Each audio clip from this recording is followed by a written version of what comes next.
New this morning, Russian President Putin has signed a revised nuclear doctrine that lowers the threshold for using nuclear weapons. Also, Russia's defense ministry says Ukraine has fired 6 U.S.-made missiles at Russia's Bryansk region.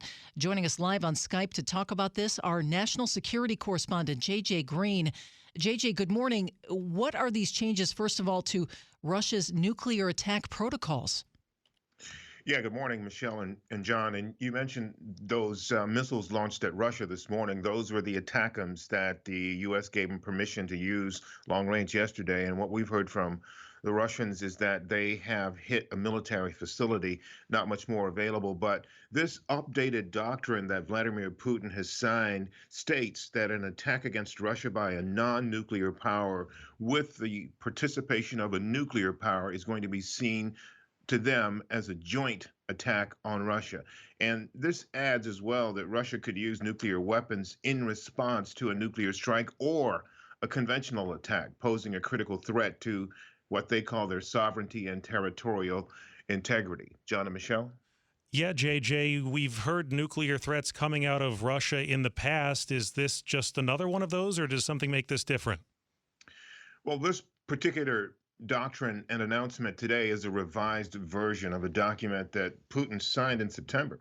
It's basically the same document, but this is a message that, and even though Moscow has delivered empty threats over and over again, they know that the word nuclear in this breathless society we live in now, where people just see, read, or hear headlines and don't dig into the reality and understand that Moscow is not going to launch a strategic nuclear strike, because that would be suicidal. A tactical strike, maybe, but that's much different. And what they're banking on is people not making that distinction. So it's a part of their war strategy. Western media plaster everything, every threat that Russia makes all over the headlines. They recognize this makes people afraid.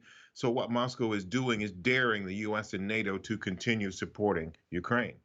So what is NATO and the U.S. doing to prepare to meet the threat? Well, Michelle, from the people in Europe and here in the U.S. that I've spoken to, there's NATO standing firm. President Zelensky spoke to the EU Parliament this morning, a short while ago, and told them Putin's not going to stop after a settlement which would include Ukraine giving up, say, the Donbass or Crimea. They're just going to keep up their aggression against other nations, perhaps. And NATO is training and preparing for that possibility of a conflict with Russia. And everything related to this right now is being viewed through the lens of the U.S. getting a new president, former President Donald Trump, who wants to end this war, he says, ASAP. So does Ukraine.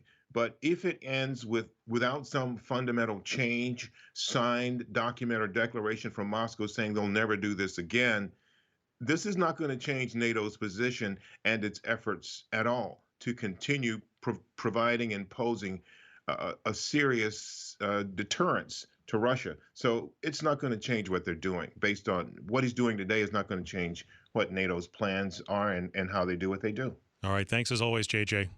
You're welcome. That is WTOP National Security Correspondent J.J. Green.